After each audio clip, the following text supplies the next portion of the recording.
देखिए, भारतीय जनता पार्टी सच क्यों नहीं बताती है कि भारतीय जनता पार्टी का जो इतिहास रहा है, जनसंघ का जो इतिहास रहा है, वो मुस्लिम लीग के साथ कई राज्यों में कई बार मिलकर सरकार चलाने का रहा है।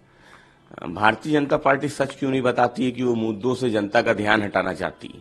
भाजपा सच क्यों नहीं बताना चाहती कि वो बेरोजगारी पे, महंगाई पे, किसान और मजदूर के मुद्दे पे पूरी तरीके से असफल है। इसलिए वो व्यक्तिगत टिप्पणियां कर रही है, वो व्यक्तिगत सवालों का जवाब चाहती है। वो नहीं बताना चाहती कि झांसी मेडिकल कॉलेज में क्या हुआ, उन सवालों का जवाब नहीं देना चाहती है। वहां जो लापरवाही हुई उसका जवाब नहीं देना चाहती है। झांसी मेडिकल कॉलेज में कैसे हिंदू और मुसलमान ने बिना किसी भेदभाव के, बिना कुछ किसी सोच के बच्चों को बचाने का काम किया। वहां कोई बटों के कटो के जैसे नारे नहीं लगा रहा था। तो जो बटों के कटो की जैसी बातें हैं वो नकारात्मक है, जनता का उनसे कोई लेना देना नहीं है। भारतीय जनता पार्टी केवल व्यक्तिगत टिप्पणी और इतिहास की बातें करके वर्तमान को झुठलाना चाहती है। राष्ट्रपति अखिलेश यादव कहते हैं कि 13 नवंबर को जो उपचुनाव होने थे उसको जानबूझकर टालकर 20 नवंबर तक कर दिए, क्योंकि 13 नवंबर के आसपास कई पर्व पड़ रहे थे, कई छुट्टियां थी, लोग दूर दूर से अपनी छुट्टियां लेकर अपने घर आए थे। देखिए, जो बेरोजगार है उत्तर प्रदेश का, जो दूसरे प्रदेशों में व्यापार करने को मजबूर है, नौकरी करने को मजबूर है, वो दीपावली में आया, घर आया हुआ था, छठ पूजा थी, वो लंबी छुट्टी के साथ घर आया था और उनके पास मौका था कि वो वोट डालना चाहते थे। लेकिन भारतीय जनता पार्टी की सरकार को ये जानकारी थी कि बेरोजगार अगर वोट डालेगा तो वो कहाँ डालेगा। इसलिए ये चुनाव को 13 से बढ़ा के वो 20 किया गया है। लेकिन आदरणीय अखिलेश यादव जी ने कहा कि चाहे जितना भारतीय जनता पार्टी चुनाव से भाग ले, तारीख बदल ले, लेकिन हार वो बड़ी होने वाली है, 100% हारने वाली है। 9 की 9 भारतीय जनता पार्टी हारने वाली है। कई हिस्सों में कर्फ्यू लगा दिया गया, कई जिलों में इंटरनेट बंद कर दिए गए क्योंकि भीड़ ने विधायकों के घर पर हमला किया और तोड़फोड़ भी की। देखिए, ये भारतीय जनता पार्टी की सरकार की बड़ी विफलता है कि मणिपुर आज भी वहां शांति नहीं है। भारतीय जनता पार्टी की सरकार के जो भी प्रयास हैं वो असफल रहे हैं। जम्मू कश्मीर में आतंकी घटनाएं हो रही, मणिपुर अशांत है, छत्तीसगढ़ में नक्सली घटनाएं हो रही हैं, चीन की सीमा पे जो विवाद है वो किसी से छुपा हुआ नहीं। भारतीय जनता पार्टी की सरकार आंतरिक और बाहरी सुरक्षा देने में पूरी तरीके से विफल रही है। मणिपुर के मामले में भारतीय जनता पार्टी को जो कठोर कदम उठाने चाहिए थे वो भारतीय जनता पार्टी की सरकार ने नहीं उठाए हैं। समाजवादी पार्टी समझती है कि मणिपुर में भारतीय जनता पार्टी को कठोर कदम उठाने चाहिए। समाजवादी पार्टी मणिपुर की जनता से शांति की अपील करती है। मणिपुर सरकार से अपना समर्थन तत्काल प्रभाव से वापस ले लिया है। वहीं महाराष्ट्र के मल्लिकार्जुन खड़गे ने कहा है कि मैं सिर्फ न्याय चाहता हूं कि चाहे मणिपुर पर कोई भी शासन करे, लेकिन मणिपुर की जनता को न्याय मिलना चाहिए। प्रधानमंत्री वहां क्यों नहीं जा रहे हैं? प्रधानमंत्री झारखंड में घूम रहे हैं लेकिन मणिपुर नहीं जा रहे हैं, आखिर क्या वजह है कि मणिपुर में वो नहीं जा रहे हैं?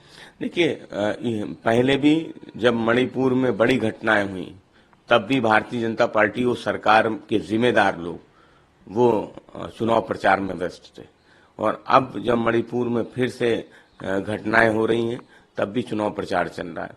तो भारतीय जनता पार्टी के लिए सत्ता, कुर्सी वो महत्वपूर्ण है, शांति वो महत्वपूर्ण नहीं है। मणिपुर की शांति के लिए प्रयास वो महत्वपूर्ण उनके भाजपा के लिए नहीं है। तो सवाल ये है कि भारतीय जनता पार्टी की सरकार ने जो वादे जनता से किए थे, आंतरिक सुरक्षा के, बाहरी सुरक्षा के, उस मुद्दे पे भाजपा पूरी तरीके से फेल हुई है। इसलिए जो समाजवादी पार्टी का लोकतांत्रिक अधिकार है, हम इसलिए भाजपा से सवाल भी पूछ रहे हैं और मणिपुर की जनता से शांति की अपील कर रहे हैं। सरकार किसकी बनती है या किसकी नहीं बनती है ये बड़ा सवाल नहीं, बड़ा सवाल ये है कि मणिपुर में शांति रहे। इसलिए समाजवादी पार्टी मणिपुर की जनता से अपील करती है कि शांति बनाए रखें। है कि सरकार मणिपुर में शांति व्यवस्था बनाने में असफल रही है, जिसके कारण से हमने सरकार से अपना समर्थन वापस ले लिया है।